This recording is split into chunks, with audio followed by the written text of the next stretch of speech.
Salve, salve, você que nos acompanha, você que nos ouve, estamos ao vivo no Instagram, uma boa tarde, eu sou Rafael Furquim, hoje, 30 de junho de 2025, em mais uma edição do nosso TV Você em Pauta. Muito obrigado pela sua presença, muito obrigado pela sua companhia, para você que está assistindo ao vivo agora, beleza? Se quiser assistir depois, também está tudo certo. Antes da gente passar aqui os canais de interação, deixa eu cumprimentar ele que estava na Paulista ontem. Boa tarde, Dr. Robson Mendonça.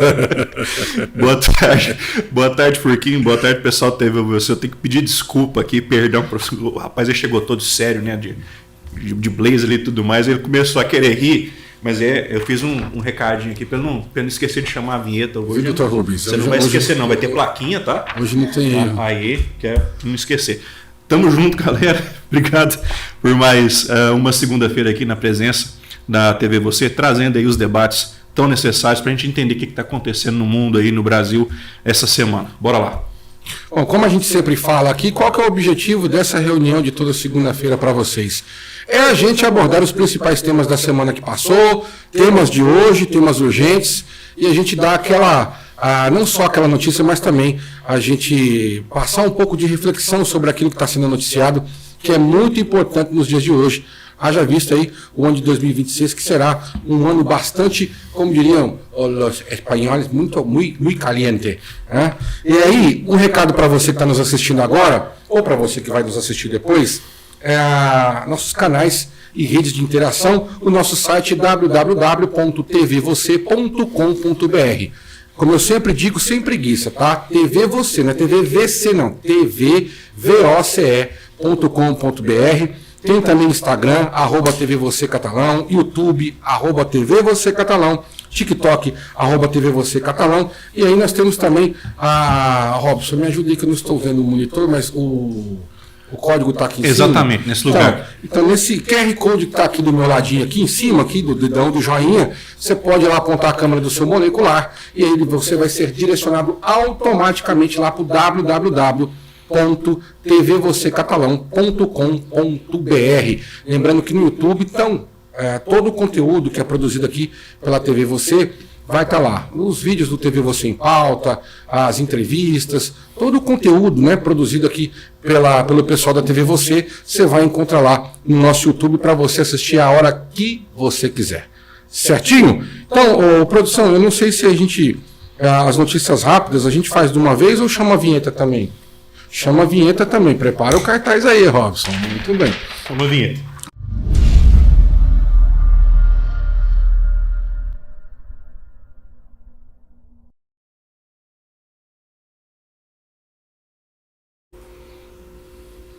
Muito bem. Vinheta posta, vinheta rodada. E aí a gente vai falar sobre o quê?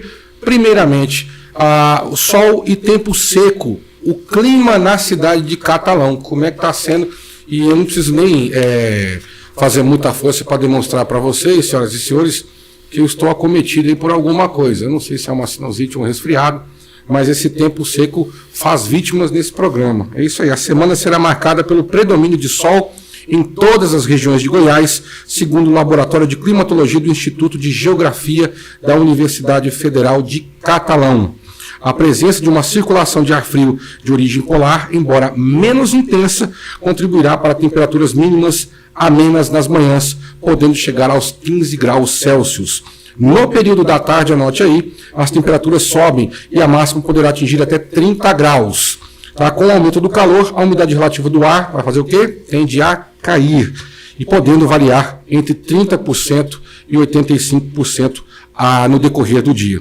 Os menores índices devem ocorrer nas horas mais quentes, caracterizando um ambiente seco e exigindo atenção redobrada com a hidratação e também a exposição ao sol. Notícia que você pode verificar na íntegra lá no www.zap Catalão, que a gente manda um abraço para toda a rapaziada que faz aí o blog Zap Catalão acontecer.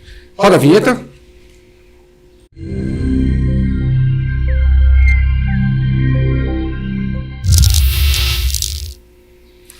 Muito bem. Secretário de Indústria e Comércio de Goiás praticamente confirmou chinesa. Aí, Robson, você me ajuda que eu não sei se é GAC ou GAC Motors em catalão. O investimento pode chegar aí a 7 bilhões de reais e gerar até 3 mil empregos diretos. Então, Catalão entrou no radar da montadora chinesa GAC Motors, que estuda a instalação de uma fábrica no município.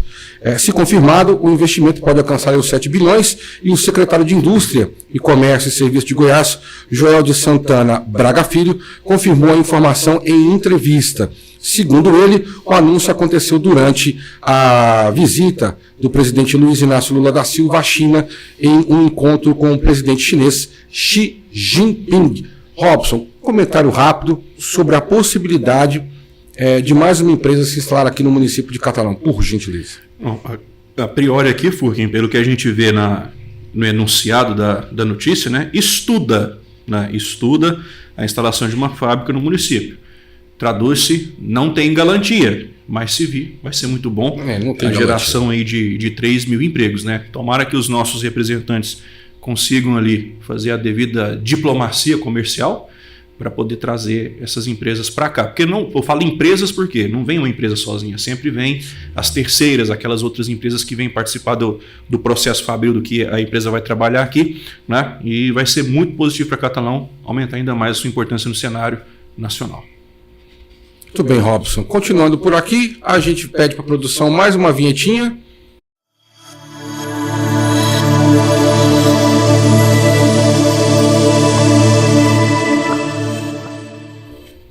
Por que em alta velocidade estou dizendo? É Fórmula 1? Não. Tem Brad Pitt? Não. Nós acabamos de falar que mais uma montadora chinesa pode vir a fabricar seus veículos aqui no município de Catalão, no nosso quintalzinho sagrado, e a Mitsubishi, Robson, vai investir 4 bilhões de reais em Catalão. O governador de Goiás, Ronaldo Caiado, e o prefeito de Catalão, Velomar Rios, viajam para o Japão em julho deste ano. A empresa quer ampliar suas vendas na América Latina. O governo de Goiás, Ronaldo Caiado, e o prefeito de Catalão, Velomar Rios, e o secretário de Indústria e Comércio, acabamos de falar dele, do secretário Joel Santana Braga Filho, irão para o Japão no início de julho. Provavelmente, data marcada para 10 de julho. Eles vão ao país nipônico e a empresa fará, desta vez oficialmente, seus novos investimentos. A Mitsubishi deve anunciar aí investimentos na unidade de Catalão na ordem de 4 bilhões de reais entre 2026 e 2032. Claro que esse investimento aí de 3 bilhões não vai ser tudo, 4 bilhões, perdão, não vai ser tudo de uma vez. Mas o objetivo, com o aumento da produção, é ampliar o espaço dos veículos da Mitsubishi na América Latina. Novos veículos serão montados em Catalão. Seu Robson Mendonça, aqui sim, já está definido e já tem data para o investimento acontecer. Exatamente, né? A HPE em Catalão teve a bandeira também da Suzuki, né? Deu uma reduzida na produção, os noticiários, e a gente viu sempre aí a questão das demissões em massa que já aconteceram no passado, em decorrência da pandemia, né? E outros fatores da nossa economia. Então, quando a gente vê uma notícia dessa, é animador, né? Um sinal de que a Mitsubishi ela quer investir no mercado brasileiro, ela quer investir no mercado da América Latina e, porventura, trazer um impacto positivo para nós. Nós temos aí a GAC, né? GAC, ainda a gente teria que ver como é que seria a pronúncia da montadora, né? E o que cabe a nós aqui, além do pensamento positivo, é aqui as nossas governanças, seja ela a estadual e a municipal, preparar terreno para esses investimentos, né? Teríamos que ver aí, olha, o setor de indústria, como é que está?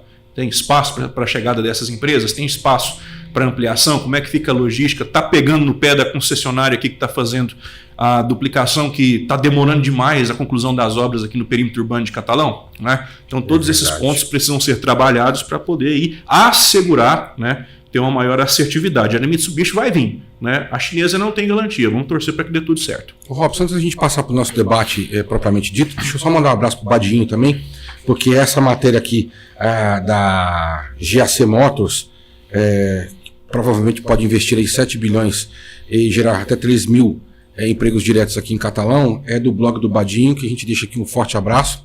E outra, aqui não tem essa frescura não, a gente agradece demais aos blogs aqui do município, a esse pessoal que faz esse jornalismo aqui no município. Agora, é importante dizer do papel imprescindível que esses blogs fazem aqui para a nossa comunidade, até porque, seu Robson, nós não temos mais jornal impresso, né? Jornal impresso é uma coisa que já vem cada dia mais sendo uma situação rara em todo o Brasil, no mundo inteiro, e realmente esses blogs de notícia, eles vão tomando conta, e a rapaziada aqui faz um belo trabalho informando aqui a comunidade de Catalão, seu Robson. É a reinvenção da mídia, né?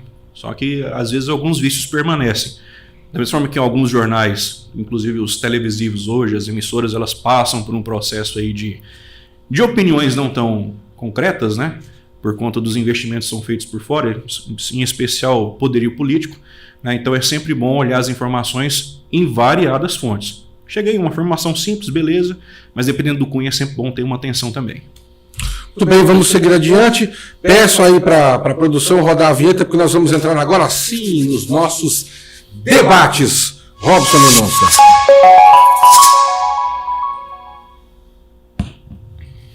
É destaque nessa edição do TV Você em Pauta, de 30 de junho de 2025, com presença de aliados goianos. Bolsonaro promove nova manifestação na Paulista. Produção vinheta. Estamos sem vinheta? Estamos sem vinheta, Robson. Estamos sem vinheta. Agora você esqueceu demais nas outras, você quer compensar, agora deu isso aí. Porque a gente combina as coisas com a produção, e a produção está esperando que a gente cumpra aquilo que a gente prometeu. Exatamente. E a gente faz tudo diferente daquilo que a gente prometeu, do que a gente combinou. Que era o quê? É ao vivo. Anunciar as manchetes, entendeu? E não fazer agora. Não, é tudo entendeu? Bem. No Domingão do Faustão tinha, por que aqui não pode ter? Relaxa. Então vamos, já que foi negado a vinheta, quando eu me divirta neste programa, vamos falar aqui, Robson, aproveitar que nós estamos tocando no assunto e iniciar os debates. Com presença de aliados goianos, Bolsonaro promove nova manifestação na Paulista. Convocados pelo ex-presidente Jair Bolsonaro, milhares de manifestantes se reuniram na tarde de ontem, mais conhecida como domingo, 29 de junho de 2025, na Avenida Paulista, em São Paulo, em um novo ato, mas com pautas semelhantes aos últimos encontros ali realizados. A manifestação de ontem, contudo, teve como grito de ordem principal "Justiça já", em um protesto contra o julgamento do STF em curso contra o ex-presidente e seus aliados, além de outros acusados de participar dos atos antidemocráticos de 8 de janeiro. Robson Mendonça, o que eu verifiquei ali, assistindo a uma parte ali que eu considero significativa do discurso do ex-presidente Jair Bolsonaro. Vou jogar essa bomba na sua mão. Manda. No STF, de frente ao Careca, certo? O Lex Luthor? Parece o Lex Luthor. Peço desculpas, baixa a cabeça, peço bênção, vai tomar uma vênia e tal. Quando foi lá com o microfone na mão em cima do trio elétrico, o homem vociferou, ficou nervoso, chamou a turma, nós vamos partir para cima, eu não preciso, e palavras dele, abre aspas, não com essas vírgulas, pontos e traços, mas foi mais ou menos assim o resumo da questão, é que eu não estando presidente, eu tenho como presidir o Brasil, através do Congresso Nacional. Essas foram as palavras dele. E o segundo ponto, para jogar a bola para você, é que, segundo o pessoal está falando, 12 mil pessoas. Já tivemos já esses eventos promovidos pelo ex-presidente e seus aliados com muito mais gente. Como é que você enxergou a manifestação da Paulista? Foi positivo para você ou não foi? Robson Mendonça, Tigrinho na frente do Careca e Tigrão na frente da população. Como é que você explica essa parada aí? Bom, dos destaques que nós tivemos na Paulista, né, dos goianos aqui, a gente tem o deputado federal Gustavo Gaia, fez uma fala brilhante, inclusive com um trecho em inglês, e é exatamente essa a proposta. 12 mil pessoas não deixa de ser um número expressivo. Claro. Né? Já teve milhões e tudo mais. As pessoas já estão aí, né, meio que normalizando, acostumadas com as notícias e com o que tem aparecido na nossa mídia. Mas, para quem fala, 12 mil, 15 mil, coloca o presidente lá. Aliás, para ver não quantas pessoas ele vai juntar, para ver se ele consegue fazer alguma coisa lá na Avenida Paulista. Então, essa é uma questão que eu gostaria de deixar aqui bem clara. Aqueles que criticam Robson, a questão do volume. Sim. Robson, eu pedi para aparecer na tela aí, produção. Para dividir. Porque senão você vai ficar parecendo louco falando sozinho. Mas, Robson, eu acho assim... Eu entendi a provocação. 12 mil pessoas, isso é importante realmente? Porque assim, ficou nítido, e você já deu até o recado aí. Parece que esse recado que foi feito ontem não foi só para o mercado interno, mas principalmente para a turma lá de fora verificar como está sendo feito o negócio aqui. Ou eu estou equivocado? Perfeitamente o ponto. Foi em cima, foi cirúrgico. Por quê? Quem abria a The Economist hoje, que é uma das principais revistas do mundo, né, a britânica The Economist, críticas ferrenhas ao governo Lula, às pessoas que fazem parte do governo, as ações que esse governo tem tomado, estão reverberando na escala mundial, na escala internacional. E o que isso quer dizer? Em primeiro ponto, na pior das hipóteses, redução de investimento, redução de dinheiro. A coisa já não está boa, estão querendo carcar imposto no cidadão brasileiro, né? E com essas posturas, com essas falas, apoiando o Irã e etc., está só ficando ruim. E é o que justifica, né, muitas das ações com relação à censura desse espaço que a gente está utilizando aqui, que é a internet. Porque eles têm controle dos rádios, eles têm controle das TVs, dos canais de televisão, mas da internet não tem. E lá atrás, quando a gente via 2003, 2005, até meados de 2010, a internet ela não estava tão massificada, as redes sociais elas tinham outra pegada, né, era mais um blog pessoal, não é uma questão de opinião própria como é hoje. A informação ela circulava, mas não com a velocidade, com a instantaneidade que circula hoje, né? E essas informações estão saindo do Brasil. Então, Bolsonaro fez ali um evento público na Avenida Paulista só para poder aglomerar algumas pessoas, porque na verdade era para mostrar para o mundo, era para mandar aquilo para as redes sociais. Isso tem reverberado, isso tem mostrado os impactos. O próprio Gustavo Gayer foi o que saiu para o mundo, foi para o parlamento da Europa, foi para o parlamento americano e fez as denúncias do que está acontecendo aqui no Brasil desde 2023. Né? E é por isso que querem fazer o controle das redes sociais. Então falava assim, um evento de 12 mil pessoas que falem, que pensem que é assim. Mas quem fala isso entende perfeitamente que o objetivo não é só esse. O objetivo é jogar isso para fora. Né? A maioria das pessoas no Brasil cometem o engano, Furquim e internautas, de pensarem que a política brasileira se resolve dentro das fronteiras do Brasil. Não é assim. O mundo é globalizado. Né? Existem pessoas que têm um olhar muito crítico e muito clínico para o Brasil, porque nós somos um país estratégico, dadas as nossas qualidades naturais, as nossas riquezas naturais, a nossa extensão territorial, a nossa população economicamente ativa no quesito mão de obra. Então o Brasil ele é estratégico e todo mundo volta os olhares para cá. E quanto menos possível falar do Brasil, do que está acontecendo aqui, das coisas ruins, melhor fica a imagem lá fora. O Brasil está com uma imagem fragilizada sob todas as égides da ambiência política que nós temos vivido agora.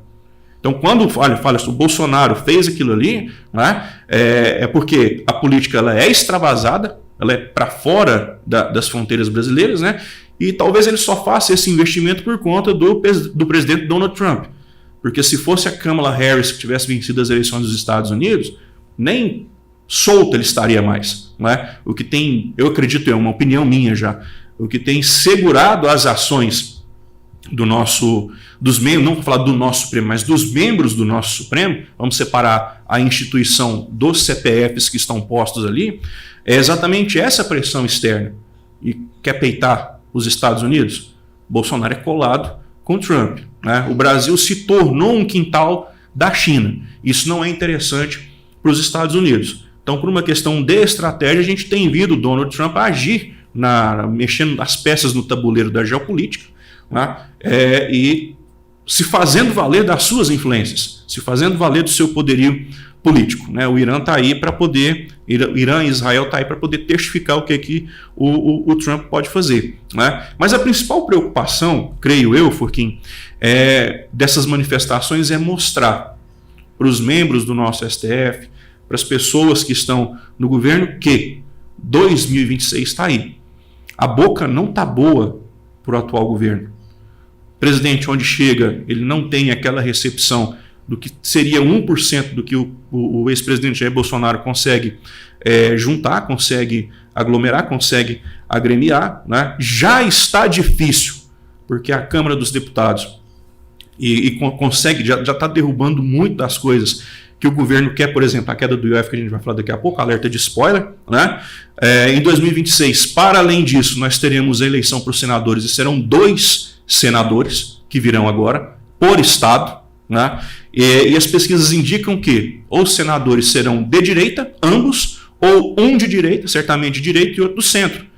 Então a perspectiva é que a gente tem aí até 60% de senadores de direita, e o restante aí brigando entre o centrão fisiológico e a esquerda. E o que isso quer dizer? É o Senado que tem poder de abrir processo de impeachment de ministros do STF. Então, tudo vai ser feito para atacar o Bolsonaro, atacar as pessoas que estão nele, atacar a liberdade das redes sociais, né? Censurar as redes sociais, para que essas opiniões não cheguem até as pessoas, essas informações dessa situação lastimável que está acontecendo no Brasil não cheguem até as pessoas, né? Para ver se muda o cenário dos votos em 2026. Em resumo do futebol é esse. Robson, concordo com o senhor em partes e discordo de outras. Não acho que o Brasil está sendo mal visto lá fora. Agora, abre aspas. A Argentina, Estados Unidos e Israel, realmente, eu não estou esquecendo de ninguém, mas acho que basicamente são os 3. Estão com o pé atrás com o Brasil. Europa e China, a gente sabe que o Brasil está sendo visto de forma diferente. Agora, aonde eu falo que eu discordo de Vossa Excelência, mas concordo por um caminho que o senhor trilhou. Você discorda, mas entende meus argumentos. Sim, e vou falar que quem sabe eu consiga lhe convencer. A imagem do Brasil, para quem sobrou aqui nessa história toda? Europa, China e uma parte da América Latina. Faltou colocar a Venezuela nesse time aqui, de Argentina, Estados Unidos e Israel. Eu penso, analiso aqui, vendo as notícias, vendo os comentários lá de fora, que o Brasil está sendo bem visto. Só que é onde eu discordo também deste argumento. Espero que não fique confuso minha fala, porque o Brasil está sendo bem visto em outros países, predominância europeia, e a China, porque é um parceiro fortíssimo comercial nosso, ok. Só que é onde eu quero chegar. Essa imagem que o Brasil passa lá fora, aí é a opinião minha, tem grossura de uma folha de papel. Porque se você for olhar mais a fundo, e não precisa ser tão fundo assim não, basta você colocar o joelho na água, que a água toque os joelhos ali, e vai perceber que nós estamos sendo bem vistos, mas fazendo cortesia com o chapéu alheio, ou nós estamos vendendo uma imagem que nós não somos aqui dentro. Entendeu? Então, assim, verificar, a gente cravar e dizer, olha, o Brasil está sendo mal visto lá fora, eu não acredito muito nisso. Só que aqui, qual que é a solidez dessa imagem? É essa a palavra que eu buscava. Qual é a solidez dessa imagem brasileira lá fora? E outra, já está mais do que provado, a gente não entra nesses países que eu falei de forma voluntária. Venezuela, Argentina, Estados Unidos, Israel. Aí vocês vão falar para mim, mas ele esteve lá na Argentina esses dias atrás. Sim, porque o Milei vai passar a presidência me fugiu aqui, acho que é do banco do Mercosul, peço perdão aqui, segunda-feira, tá, gente? Tenha paciência. Então, vai passar a presidência do Mercosul, e aí, até dezembro, quem vai ficar com o comando da pasta é o Luiz Inácio. Então, assim, vendemos uma imagem, só que nem de longe nós somos essa imagem que nós estamos vendendo. Você entendeu o meu argumento? Entendi. Ou você achou que ficou confuso? Não porque se for confuso, eu não vou repetir, porque não dá tempo. Só por isso. Então, a imagem do Brasil lá fora hoje é a imagem de um país que dá suporte para o Irã. Apoia o Irã politicamente. Parece um filme, sabe? A gente vende uma imagem que nós não temos. Vamos conversar. Apoia o Irã politicamente. Dentro do clube, né, que é o BRICS, que o Irã começou a fazer parte recentemente, inclusive com o apoio do Brasil, a gente vai ter algumas reuniões importantes aqui no Brasil, sim, onde precisa haver presença. Foi feito convite para a Rússia.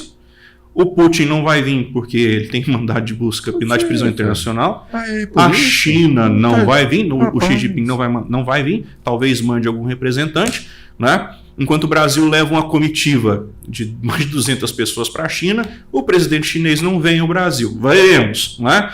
Se essas pessoas importantes vierem, eu estou errado, eu calo a minha boca, a minha análise foi totalmente equivocada, o Brasil está muito bem lá fora, obrigado. Agora, se essas pessoas que são os mais importantes dentro do clube que o Brasil faz parte, não aparecerem aqui, aí a gente vai ter que começar a revisitar se o Brasil de fato está indo bem, tá lá essas coisas. Você pode argumentar comigo, Furquinho, quem está assistindo. Mas acabou de ver que vai vir uma empresa montadora de carro elétrico para Catalão. Vai verificar a possibilidade. Verificar. Tá? O que a gente tem de concreto é a Mitsubishi, que já tem uma logística, uma estrutura montada aqui. Então, nada é certeiro. Uma notícia dessa para passar credibilidade, fala, bateu o martelo e tal. Por que eles têm que ficar enchendo linguiça com uma especulação? Vai só reunir. Não é? Então, assim, nós precisamos refletir melhor, não é? Sobre essa imagem que o Brasil está posta. Para o Brasil aparecer, pessoal, de uma maneira tão negativa na revista como a The Economist, né, nas revistas, nas postagens americanas. Então, óbvio que a gente entende a questão da lateralidade da imprensa americana e etc. Mas na The Economist, que é a mais importante revista do mundo no quesito de economia, que vai dirigir como é que vai funcionar a sociedade, inclusive tem até as previsões aí para quem gosta das teorias da conspiração, não tá bom. Não tá bom. Então eu te admiro pelo seu otimismo. A minha visão com o pé no chão, e não é de um apaixonado politicamente, mas com um devido distanciamento crítico, a perspectiva não é boa. Né? De certa forma, é bom que vai acabar com essa memória afetiva. Eu penso assim que o Brasil é um excelente vendedor. Entendeu? Só que essa imagem que ele está passando lá fora não condiz com a realidade dos fatos. É isso que eu estou dizendo. O Brasil é um bom vendedor de imagem. E outra, da mesma forma que a Jair e comitiva fez fumaça ontem na Paulista, esse tipo de reportagem, como você acabou de falar, olha, pode ser que venha para o Brasil, acima de Catalão, Goiás, pode ser que venha para o Brasil, é a forma deles também fazerem a fumaça deles. Agora, a pergunta primeiro, é honesto? Segundo, qual é a solidez disso? Porque assim, ficar vivendo só de ameaço, como dizem os populares, ao meu ver, não vai resolver. Então, isso é uma situação que nós vamos debater aqui mais para frente, ainda neste pequeno programa, falar sobre essa questão, ao que parece, não sei se o governo está com essa bola toda frente ao Congresso. Nós vamos falar disso daqui a pouquinho. Boa. Pedir para chamar a vinheta, por gentileza. Não esqueça.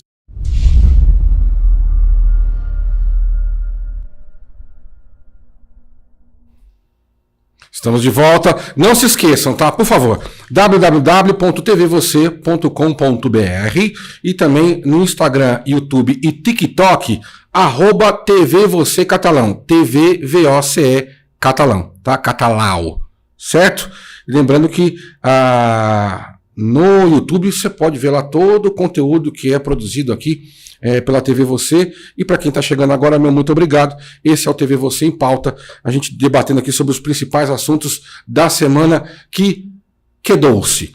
Pessoas, o governo de Goiás decreta situação de emergência por síndrome respiratória aguda grave, diz Secretaria de Saúde.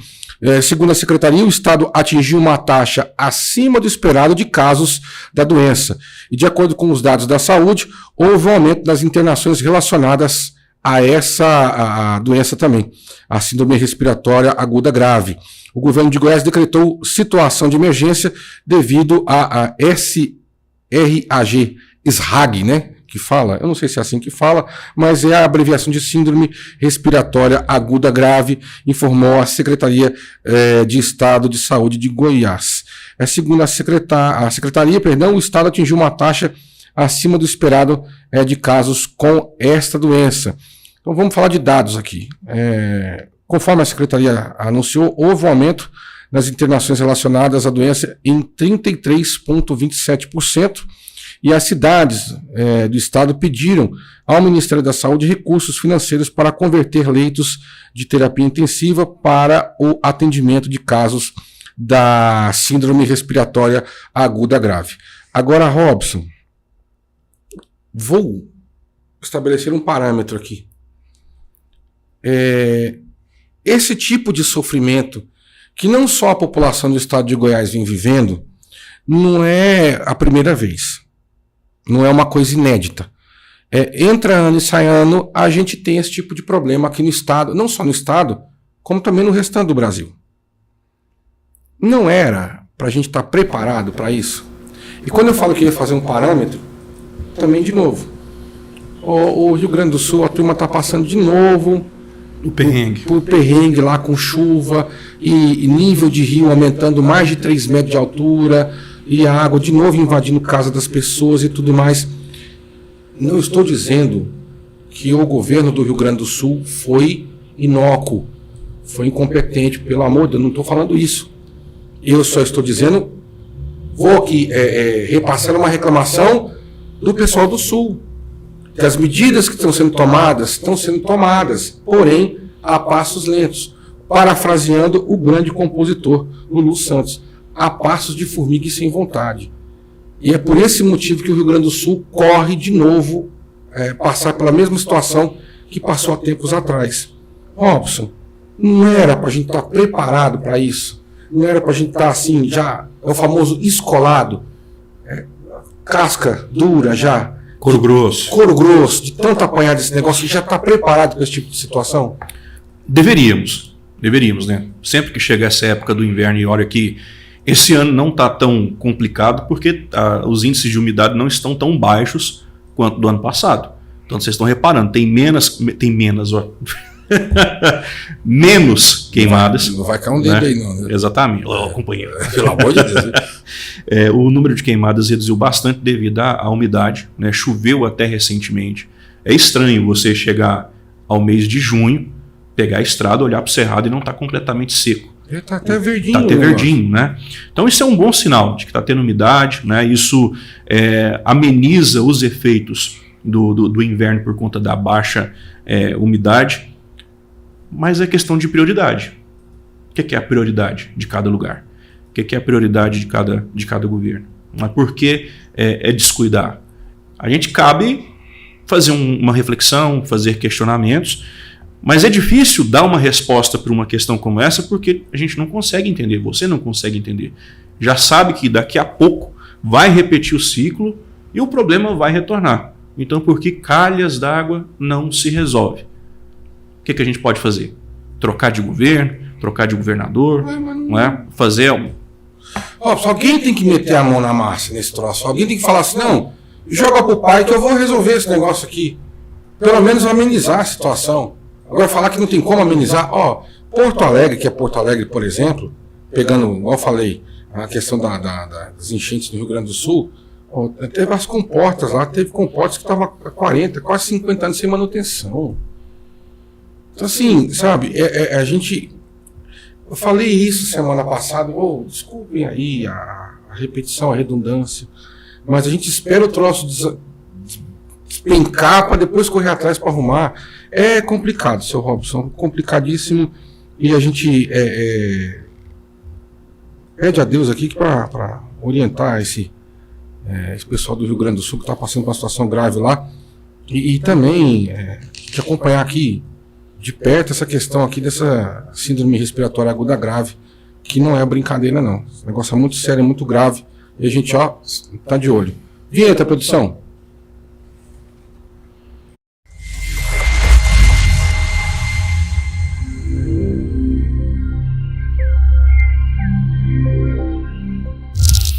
Vamos para o 35º minuto. Seu Robson, deputado do MDB destina emenda para recapear condomínio de luxo, onde mora em São Paulo. Parlamentar destinou 11 milhões de reais em transferências especiais, as emendas PIX, para Barueri, na Grande São Paulo, e desse total, 2,2 milhões foram usados para o recapeamento de ruas do residencial Tamboré 1. Faça aqui o convite, visite você também. A Prefeitura de Barueri, na Grande São Paulo, usou recursos de emendas parlamentares do deputado federal Fábio Teruel, do MDB de São Paulo, para recapear aí o condomínio de luxo no bairro Tamboré, onde ele vive. Na vizinhança do deputado moram celebridades, como a cantora Simone Mendes, a influencer Deolane Bezerra e o ator Fiuk. Ao final de 2024, o parlamentar destinou cerca de 11 milhões de reais em transferências especiais, e aí, como a gente já tinha dito, 2,2 milhões foram usados para o recapeamento de ruas desse residencial. Ô Robson, para eu não ficar repetindo aqui a leitura aqui, só para te avisar, tá? É imoral, mas não é ilegal. Acredite, se quiser, durma com um barulho desse, Robson Mendonça. Acabamos de falar aqui sobre a preocupação da política externa, sobretudo com o jogo que tem sido feito dentro do nosso Congresso, né? Em especial dentro da nossa Câmara. Esse tipo de político precisa ser extirpado. É ilegal? Não é. É imoral? Demais. Muito, né? Condomínio de luxo. Os pobres coitados não têm condição de jogar uma lama asfáltica dentro da propriedade privada deles. Não, mas é uma responsabilidade da prefeitura, sim. né? Não, diga assim, eles não têm condição. O síndico, né, não tem. Vamos sentar, vamos organizar. Robson, será que em Barueri não tem um bairro que esteja precisando de asfalto de forma emergencial do que o residencial Tamboré aqui, Tamboré, sei lá, Tamboré 1. É brincadeira um negócio desse, seu Robson. É difícil até de comentar sem partir para as ofensas, né? Como a gente precisa manter aqui a postura, a elegância, a gente fica só na indignação. O que a gente pode fazer? No máximo para isso aqui, guardar os nomes, né? É um deputado de São Paulo. Você conhece alguém de São Paulo? Esse deputado aqui fez isso aqui com dinheiro público. E não vote na próxima vez. Eu dei uma olhada no perfil dele, ele vai no YouTube, ele é bom moço, né? Fazendo motivacional. Ele prega e tudo mais. Aí a gente vê, será que ele vive naquilo que ele diz? Será que ele acredita naquilo que ele prega? Será que é tudo isso mesmo? Será que mereceu estar onde está? É uma reflexão. Vinheta, produção, por favor.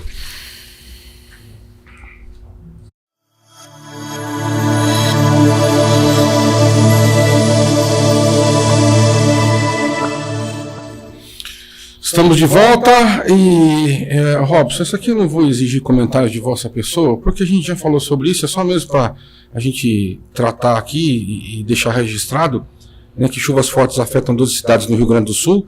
E, segundo dados do governo do Rio Grande do Sul, 1.388 pessoas seguem desabrigadas por conta do temporal. 38 abrigos estão disponíveis em 21 cidades do estado.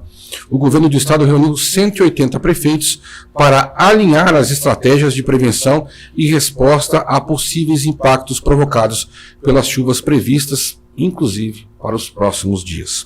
Alguns rios estão acima da cota de inundação e outros acima do limiar de atenção como consequência das chuvas dos últimos dias. E aí aquele negócio que a gente pede é a celeridade para poder amenizar num primeiro momento, claro, e para depois resolver o problema desse pessoal do Rio Grande do Sul.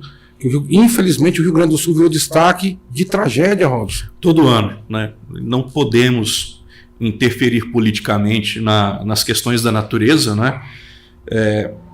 Mas olha que fato curioso, se você dá uma olhada no Google aí rapidinho, num desses eventos aqui, uma ponte foi destruída. Aí o poder público disse que demoraria 2 anos ou 3 anos para poder construir a ponte e que demandaria alguns milhões de reais. O que a população das cidades próximas fizeram?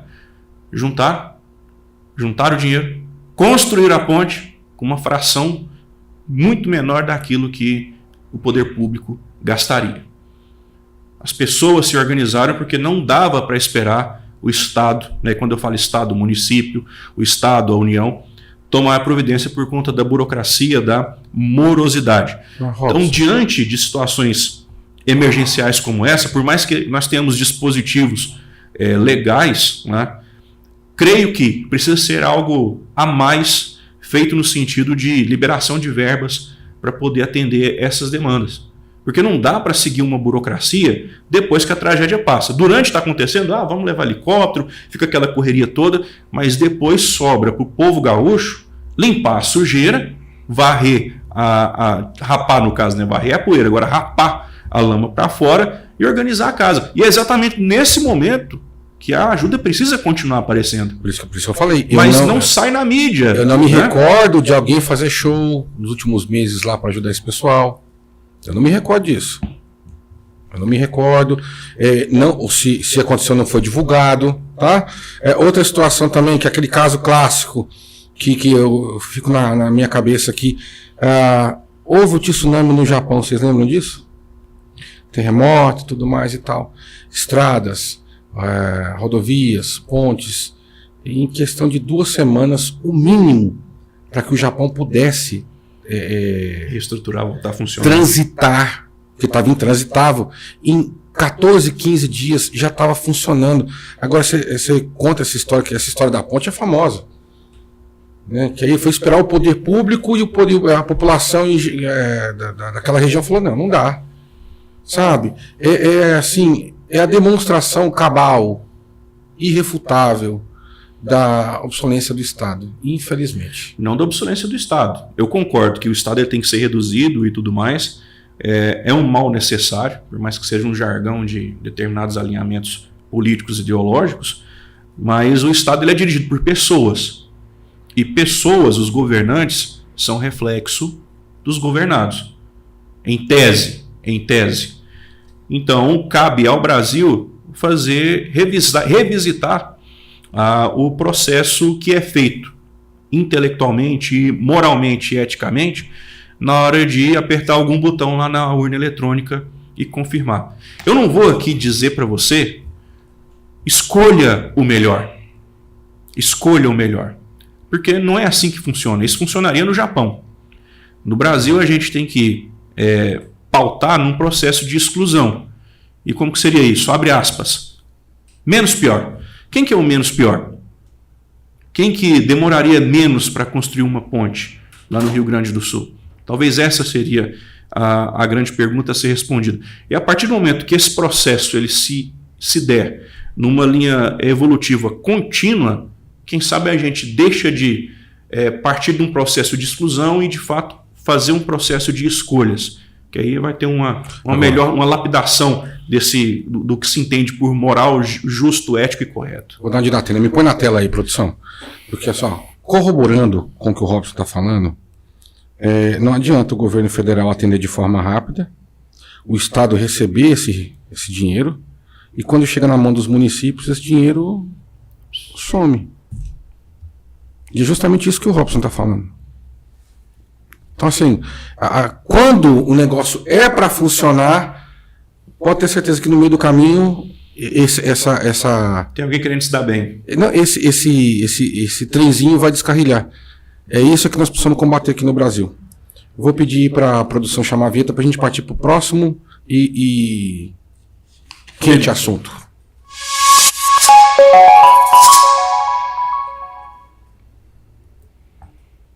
Pessoas, não esqueçam do meu recado, tá? www.tvvocê.com.br é o endereço do site aqui da TV Você. Esse é o TV Você em Pauta, onde a gente debate aí os principais assuntos que passaram da semana. Tem também Instagram, YouTube e TikTok, @TV Você Catalão. Dá uma chegadinha lá para você acompanhar as produções, entrevistas e também os programas produzidos pela TV Você. Agradecendo demais a sua paciência e a sua audiência. A gente, Robson, Congresso aprova medidas que vão custar 106 bilhões neste ano. A queda de braço entre o Congresso e o Executivo, que chegou ao ápice na semana passada com a derrubada do decreto presidencial que aumentou a alíquota do imposto sobre operações financeiras, o IOF, está fazendo o desequilíbrio fiscal do país se agravar. E aí, se o governo tem optado, na maioria das vezes, por um ajuste fiscal ancorado no aumento de receitas, o Congresso também adotou medidas que acabaram ampliando gastos ou barrando propostas de ajustes apresentadas pelo Executivo. E aí as medidas recentes do Legislativo tiveram impacto de mais de 100 bilhões de reais só neste ano de 2025. São iniciativas que elevaram despesas públicas, travaram cortes de gastos ou rejeitaram limites a isenções fiscais. Então, eu trouxe aqui no nosso roteirinho alguns exemplos daquilo que nós estamos falando, que o Congresso está fazendo o que quer com o Executivo. Né? Então, por exemplo, ampliar o número de deputados, início do programa de renegociação de dívida com os estados, o PROPAG, com impacto para o ano de 2026 em 20 bilhões de reais. O governo federal com a PEC de transição em 2023, mais 200 bilhões de reais. O Congresso engavetou o projeto para reduzir os supersalários.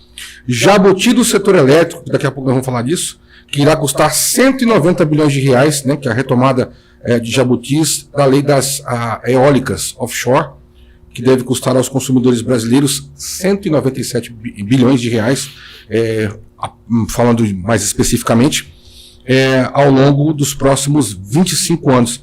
Ô Robson, assim, temos aqui indícios, escute bem o que eu estou dizendo, eu disse indícios, eu não estou aqui cravando nem apontando, que o governo federal quer até fazer alguma coisa, mas ele não está tendo o apoio da Câmara dos Deputados e do Senado Federal. Então, assim, eu sou obrigado a perguntar para Vossa Excelência. O governo federal, o governo companheiros, ele é refém ou está refém do Congresso? Pergunta capciosa, Furquim, porque enquanto você fazia a leitura para o pessoal, eu fiz uma pesquisa aqui atualizada. Nos 5 primeiros meses do ano de 2025, o governo arrecadou 1 trilhão 190 bilhões de reais. Por que nós estamos sem dinheiro, Robson? Exato. Eu ia te responder exatamente com essa pergunta. A gente está aqui com... Eu não estou aparecendo na tela não. Porque há aqui uma sabotagem da produção. Agora está dividido, olha lá. Agora está dividido, olha aí, pode olhar. Assim, Robson, se as coisas fossem para acontecer da forma que deveriam, não era para o governo federal, não era para o Brasil estar na situação que está. Desenvolva, por favor, junto com a sua informação que você acabou de nos apresentar. Esse quase 1,2 trilhões de reais em 5 meses, ele reflete o que tem acontecido nos últimos, desde o começo do atual governo, que vem colocado ou revisado, né, aumentado impostos a cada 37 dias. Se tem uma coisa que o presidente não mentiu, e ele é excelente na falácia, é quando ele falou que em setembro ia entrar o grosso. A cada 37 dias, um imposto novo, desde o início do governo, tem aparecido ou tem sido aumentado nas costas do contribuinte. Então, quando nós olhamos para esse número escandaloso de 1,2 trilhão, a primeira pergunta é respondida: tem dinheiro? Qual que é a sequência lógica? Fazer gestão naquilo que precisa passar por uma gestão. Não adianta nada querer fazer, como o senhor bem disse, Furquim, está querendo sinalizar corte onde? Com que? Qual o valor? Porque não adianta tentar tapar o sol com a peneira ou jogar uma fumaça para servir de cortina, se isso não vai representar positivamente, né, nos impactos das receitas públicas. Se por um lado o governo faz o esforço e consegue arrecadar de maneira recorde, extrair da população, extrair das empresas, extrair das pessoas que estão trabalhando e produzindo no Brasil tanto dinheiro, reclamar que não está dando conta dos custos. Por que não faz uma gestão eficiente e dá uma enxugada no Estado? Mas, Robson, pois não. Com todo respeito, 1,2 trilhão de reais. Sim. Você acabou de falar. Entendeu? Não justifica engavetar o projeto para reduzir super salário. Sim, não justifica. Da mesma maneira que não justifica ficar criando ministérios para poder servir de cabide para parceiros políticos que não faz parte da base, como é o centrão fisiológico, para poder fazer negociata a troco de apoio para fazer o que com esse dinheiro, com esse rio de dinheiro que é arrecadado. O Robson também não justifica ampliar o número de deputados. Também não justifica, né? Mas aí depois a gente vai colocar isso na conta. Quais são os interesses por trás disso?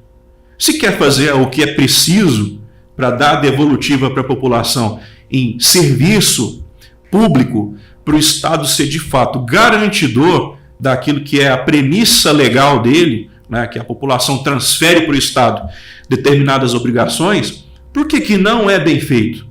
Não estou falando aqui de super salário somente. Né? Quem dera se o problema fosse só esse. Mas por que assim, olha, vamos... Você tem alguns exemplos que trouxe aqui na pauta. Vamos atrapalhar, vamos atrapalhar. Isso faria com que o governo, se tivesse jogo de cintura, se tivesse gestão, jogo de cintura no sentido bacana, no sentido legal. Tipo assim, ó, sentido positivo. Sentido positivo, né? O jogo de cintura não vai dar para cortar super salário dos próprios políticos ou dos gestores, etc. O que a gente pode fazer? Vamos enxugar de outro lado. Ah, tem ministério que não precisa. Ô, parceirão, vamos pensar no Brasil primeiro, vamos ter que extinguir esse ministério aqui que consome bilhões de reais por mês, e aí você é alocado em algum outro lugar aqui, para ver se a gente fica bom das pernas, depois a gente pensa em alguma outra maneira. Não! A vaca já está sem cabelo, em cada poro de pelo da vaca tem um carrapato. E eles querem colocar mais carrapatos. Já não tem mais de onde tirar sangue. Mas querem mais sangue. Quem está no governo? Os políticos, de uma maneira geral. Tá? Porque não adianta ela chegar aqui e falar... Cortar na carne. Cortar na carne. Carne de quem? Na carne dos nossos políticos. Quando eu falo carne de quem, porque nós estamos aqui debatendo sobre a questão dessa ruptura. O governo federal está passando sufoco aí, está na mão do Congresso. Cortando a carne de quem? Do Executivo, do atual governo, ou a carne do Congresso Nacional? Ou seja, pelo que nós estamos discutindo aqui, Robson, e que deu para apurar, é que ninguém quer cortar na carne de ninguém. Porque depois aí fica ruim, e aí o governo, não vai me ajudar? Na hora de receber as emendas, aquele dinheirinho para os parlamentares utilizarem como emendas e levar para os seus currais eleitorais, como é que vai ficar? É o que eu falo. Assim, isso aí, ele é essencial, ele é necessário politicamente para votar, para o político conseguir ser eleito, para fazer o benefício dele aparecer na foto com o governante? Sim. Mas a política pública ela não é feita dessa maneira. O voto de cabresto, o pessoal fala que morreu há muitos anos, mas é mentira isso. Existe ainda. Né? E as emendas de relator, as emendas parlamentares, é isso. As emendas PIX não chegam naquele município, não funciona. Exatamente. Nós acabamos de ver aí o nosso deputado aí que colocou, através de uma emenda como essa, asfalto no condomínio de luxo dele. É uma coisa assim que, sabe... Aí quando a gente fala gestão, Furquim, é de todos os lugares. Tem que ser inteligente até para fazer coisa errada. Eu estou puxando pela memória aqui, situação que nós conversamos semana passada, virou normal. É corriqueiro agora. Ninguém se assusta mais com esse tipo de notícia que a gente acabou de discutir aqui, em relação ao Congresso versus governo federal, ou do deputado que mandou emenda para asfaltar o próprio condomínio, até porque muitos estão falando lá em São Paulo, não, mas não é ilegal não, peraí, ué. Não é ilegal, mas é imoral. Ou, infelizmente, Robson... Só porque a lei prevê não quer dizer que é certo. Tem gente passando fome, cara. Outra coisa muito importante também. Você falou de 1,2 trilhão que a gente arrecada. A cada... 5 meses, nos primeiros 5 meses. 5 meses? Sim. Dá uma... Nós estamos falando daqui, porque nós moramos aqui. Né? Dá uma olhadinha nas ruas de Catalão. Nos principais pontos comerciais, nas principais avenidas. É impressão minha ou esse movimento do consumidor está enfraquecido? As pessoas estão voltando as suas energias para a sobrevivência.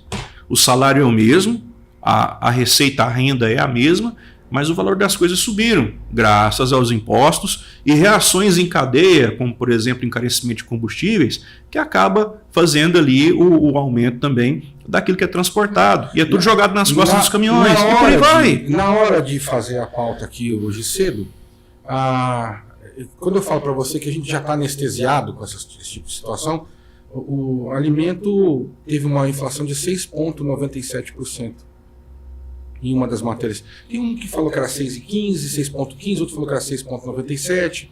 Vamos ficar na média, 6,5. E o tom da notícia comemorando essa inflação de 6,5%. Sabe? É umas coisas assim que eu não entendo. Não está na pauta. Eu assumo a responsabilidade. Eu não quis trazer. Já falamos disso em algumas edições passadas aí. O pessoal comemorando de novo o aumento de carteira assinada. O senhor já explicou como é que funciona esse negócio. E eu já tinha falado aqui que o aumento é pífio. É uma barbaridade esse tipo de coisa que eles estão, sabe? E divulga como se fosse troféu. Onde nós vamos parar, seu Robson? O dólar estabilizado aos valores que está estabilizado. É porque assim, na época da campanha, nós voltaremos a ter dólar abaixo dos R$4. Depois que passou dos 6, hoje celebra a faixa que o preço do dólar está hoje. Em vez de lutar para diminuir o dólar. De fazer os devidos investimentos, de ter o devido cuidado com a nossa fazenda pública, né, com o nosso dinheiro. Mas é complicado, doutor Furquim. Como nós falamos num dos últimos programas aqui, a gente vive num Brasil onde ser honesto é qualidade, não é o padrão social. A gente vive num país onde ninguém se escandaliza com esquema de corrupção. Mas esse mesmo pessoal que não se escandaliza mais com a corrupção, é aquela mesma pessoa que está andando na rodovia, tombou um caminhão, não sei por que calhas não está previsto isso, que só pelo fato de um caminhão tombar e a carga cair no chão, ele não tem dono mais, vai lá e pode saquear. É a mesma pessoa que quando vai no caixa do supermercado e quando o caixa devolve um dinheiro a menos, roda a baiana, clama por justiça, fala que queria roubar e tudo mais, mas quando o caixa devolve a 10, mais... E aí entregou 15... Aí fica caladinho, aí deixa o caixa se ferrar no final do dia depois. Peraí. Então não me venha você, ou você, falar, o Brasil é assim. Na hora de chegar lá na urninha e apertar os numerozinhos, apertar o confirma, é ali que faz a diferença. Aí você fica ali preocupado com cinquentinha, com a gasolininha que você ganha ali em algumas semanas na campanha, e depois você fica 4 anos tomando nas costas. 4 anos tomando chicotada. Mas parece que acostuma, né, Furquim? Parece que acha bom, inclusive. E Robson, aí aquele negócio que a gente já tem alguns programas que nós estamos lutando com essa... apresentando essa mentalidade, essa percepção da realidade, melhor dizendo, achei a expressão correta, que é o quê? Não tem vilão e não tem mocinho nessa história. Vou chamar a vinheta para te explicar do que eu estou falando, produção.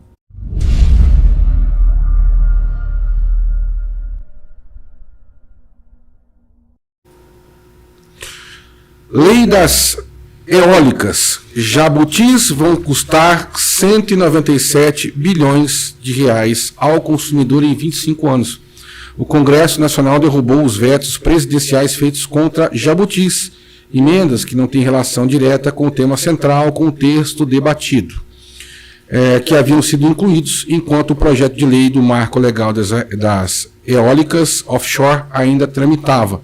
Então o Congresso derrubou hoje os vetos do presidente. Esse hoje aqui não é hoje não, Robson, isso aqui acho que foi na sexta-feira passada, tá? O presidente Lula derrubou o veto do presidente Lula, né, no PL das eólicas offshore, e encareceu a energia do Brasil em 7,5 bilhões de reais ao ano e mais 3 bilhões de reais de impostos que nós vamos pagar sobre isso. Isso vai chegar aos brasileiros na conta de luz e no preço de tudo que é produzido no Brasil.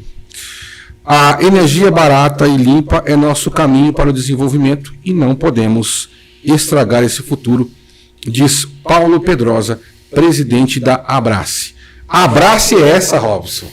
Só lembrando que conta em julho de energia elétrica fica mais cara. Prepara aí. Fica mais cara, né? E ainda vai vir aí a caráter de um assistencialismo politiqueiro para virar voto depois. Se você não faz parte dos programas assistencialistas, né, do Bolsa Família e etc., que vai ganhar, inclusive, né, isenção nas contas de energia. Se você trabalha, não estou falando que quem ganha Bolsa Família não é trabalhador, não é digno, não. Mas se você trabalha, paga as suas contas, não depende do governo para nada, a sua energia vai ficar mais cara para que o governo possa isentar a energia consumida pelas pessoas que recebem algum tipo de assistencialismo do Estado. Primeira coisa, né? E você falou um ponto aí, Furquim, que me chamou a atenção com relação ao desenvolvimento da energia do futuro, da energia verde, da energia limpa, né? Os painéis solares, quando começou, virou uma febre, né? Agora todo mundo quer ter energia em casa, mas curiosamente, como as pessoas começaram a fazer isso e ficou cada vez menos dependente das concessionárias, né? Inclusive estava fornecendo energia. Então, qual a solução encontrada? Né? Taxar os equipamentos que fazem a transformação, convertem, né, a energia solar em energia elétrica, os painéis fotovoltaicos e etc. Literalmente taxar o sol, viu, Haddad? E aí as pessoas querem colaborar com o meio ambiente. O Brasil ele tem uma localização no globo privilegiada, né? A linha do Equador corta o Brasil. A gente tem só os estados do sul na região temperada, fica ali abaixo do trópico de Capricórnio. Tirando esse lugar, é o ano inteiro de sol e de luz para todo mundo. Então é só colocar a plaquinha, receber a sua energia ali, colaborar, colocar energia na rede, né, que você vai ter sucesso. Aí começou com determinados valores, hoje as pessoas têm que pagar um valor fixo ao mês ainda. Então ela gera a própria energia, ainda tem que pagar para a concessionária, etc. Porque tem o sistema off-grid, on-grid, que tem que receber energia à noite, que à noite não gera energia. Enfim, não vamos entrar nesse detalhe aqui. Mas é uma política, cara, que deveria ser estimulada. Porque o consumo residencial é muito grande na nossa matriz energética no Brasil. E se você torna as casas autônomas na produção de energia, pelo menos durante o dia, olha, isso pode refletir, no mínimo, na manutenção dos reservatórios. Você vai diminuir a demanda das hidrelétricas. Chega um período de seca, as águas não baixam tanto. Por consequência, não precisa colocar a bandeira vermelha, a bandeira amarela, pode sempre rodar na bandeira verde, ou seja, fica mais barato produzir energia nos momentos de carência. Então, tem energia elétrica solar, taxa a energia solar, taxa o sol, literalmente, né? Aumenta a demanda do preço que é cobrado nas usinas hidrelétricas, e isso vai aumentando esse processo parasitista que o nosso modelo de governo, que o nosso modelo de Estado faz no nosso cidadão. Então, desculpa a expressão, pessoal, mas é broxante ser brasileiro no Brasil. É difícil, a não ser que você não saiba como isso acontece, como é o dia a dia do Brasil, como que é a mecânica de funcionamento do Brasil, onde que a ignorância é uma bênção, de certa maneira. Quando você entende como é que as coisas funcionam, você fica desestimulado de trabalhar, de produzir, de investir nesse país. E os grandes empresários sabem disso. Os empresários, quem tem ali a sua empresa dentro da sua casa, também sabe disso, mas está chegando a um ponto em que as pessoas precisam sobreviver. Ou é isso, ou morre de alguma necessidade básica, pessoal. Tá complicado, né? Então aqui, a lei das eólicas, o que é jabuti? Às vezes as pessoas não entendem, né? Jabuti é vem daquele dito popular, jabuti não sobe em árvore, né? É incompatível, um jabuti não vai subir numa árvore. Então quando a gente fala colocar jabuti, né, numa lei, quer dizer que é algo previsto ali que não tem nada a ver com o foco daquela legislação, justamente para atrapalhar, justamente para encarecer o processo, justamente para tornar o processo mais moroso, né? O que é isso? Falta de diálogo entre os nossos poderes, né? De diálogo saudável, né? Não é aquele diálogo que depende aí da questão financeira. Então, há essa guerra, há esse embate, ainda voltando àquela pergunta que você fez, há esse embate. Não é que um seja refém do outro. Até porque, por exemplo, do Congresso, quando a gente fala Senado e a Câmara dos Deputados, quando o governo não consegue lá, tem o puxadinho. Sim. Que são os nossos ministros. Aí vai na canetada, como é o caso da censura que já está valendo, que foi aprovado recentemente, né, que a gente vai falar depois. Só que poderiam ser obtidas mais conquistas de maneira legal, de maneira ética, de maneira justa, de maneira correta e moral. Porque é muito feio conseguir as coisas na base da briga. Era muito mais propositivo e produtivo para nós conseguirmos aproveitar aquilo que a gente tem de recurso natural, aquilo que a gente está disponível na natureza para nós e simplesmente converter isso em algo benéfico para nós. Mas a queda de braço, a ideologia política, a mera disputa do poder pelo poder e não para poder chegar no poder para beneficiar o povo, causa esse tipo de situação lamentável que a gente está vivendo todos os dias no nosso país, infelizmente. Ô Robson, para a gente partir para a reta final do nosso programa, deixa eu só falar para vocês o seguinte. Eu estava até dando uma olhada no meu molecular aqui. A reportagem de 2016. 13 usinas eólicas na região Nordeste. Tá lá, girando a sua pazinha e tal, só que a energia não sai. Não saía dessas usinas porque não tinha rede de transmissão. Isso em 2016. Falei, vou dar uma olhadinha, checar rapidinho aqui como é que estão essas usinas. Dessas 13, 4 possuem, hoje, 2025, 4 possuem a rede de transmissão. O restante... É só um catavento gigante? É só um catavento gigante. É mole. Cara, o Brasil não é para amador, não, gente. Realmente o Brasil não é para amador. E no Nordeste, só para deixar claro aqui, não é de propósito. Vamos colocar isso no Nordeste? Não. Ali, geograficamente falando, vento, é uma região, né, região de ventos alisos, região de conversão atmosférica. Então, sopra vento ali, pessoal, o tempo inteiro. Então, essas turbinas eólicas vão gerar energia o tempo inteiro. Elas não foram instaladas ali de graça. De graça, não. Tem um motivo. Houve um estudo. Então, é um lugar que vai gerar imposto para a região, né, quando essa energia é vendida, que vai gerar postos de trabalho, polos tecnológicos, que para dar manutenção numa turbina eólica não é qualquer um. Você tem que ter uma logística, uma tecnologia gigante. Empresas especializadas, você tem que técnicos, fomentar o desenvolvimento daquela região. E é exatamente isso que o nosso Nordeste precisa. Fomentar o desenvolvimento econômico e socioeconômico da região. Tem a oportunidade, tem a faca e o queijo na mão. Está ali na mesa. Mas alguém fala assim, não vai pegar e não vai cortar. Brasil. Chama a vinheta aí, produção.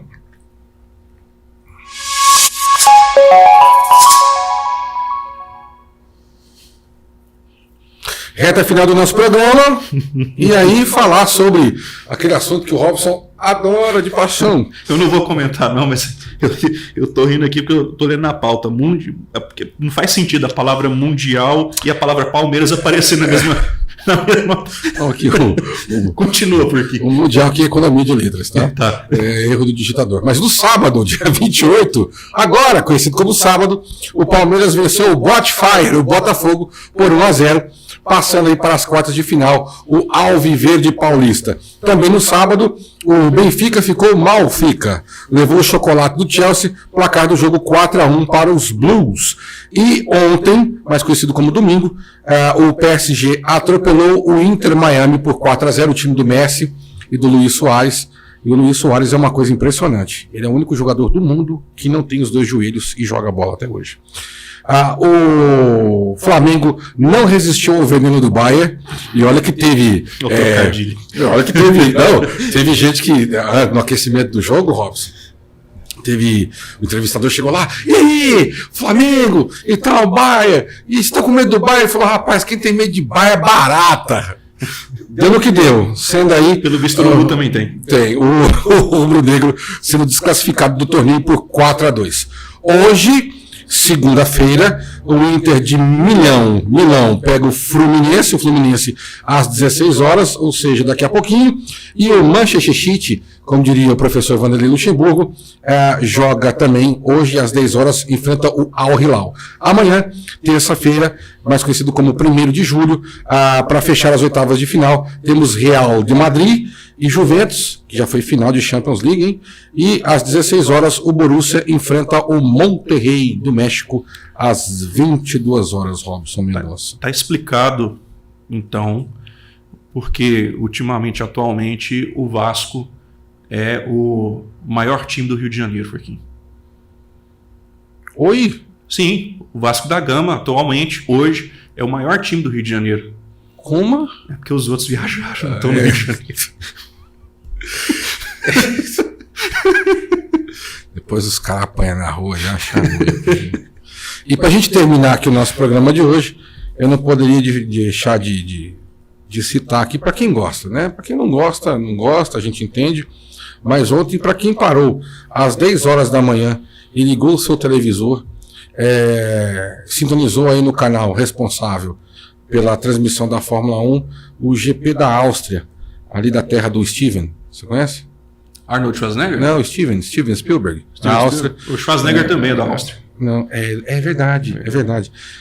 Em Spielberg, lá o Red Bull Ring, o autódromo da Red Bull, os caras são fracos pra caramba que tá até o autódromo.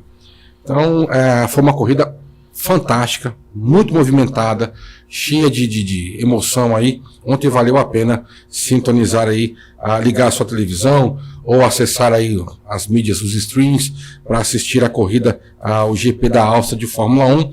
A classificação ficou com, em primeiro lugar, o sobrinho do Chuck, o Lando Norris, sobrinho do Chuck Norris. Em segundo, Oscar Piastri. Charles Leclerc em terceiro, Lewis Hamilton ficou em quarto e o George Russell, o Jorjão, ficou em quinto. Max Verstappen, o atual tetracampeão de Fórmula 1, abandonou a prova logo na primeira volta após barbeiragem provocada pelo novato Kimi Antonelli, piloto da McLaren. Destaque da corrida, seu Robson, ainda há esperança.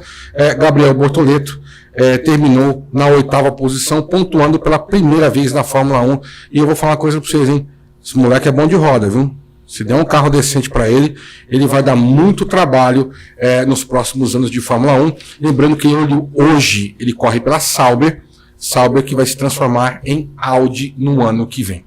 E com isso, senhoras e senhores, para a alegria de poucos, ou de muitos, não sei, tristeza de poucos ou de muitos também, não sei, nós estamos finalizando essa edição do nosso TV Você em Pauta, desta segunda-feira, 30 de junho.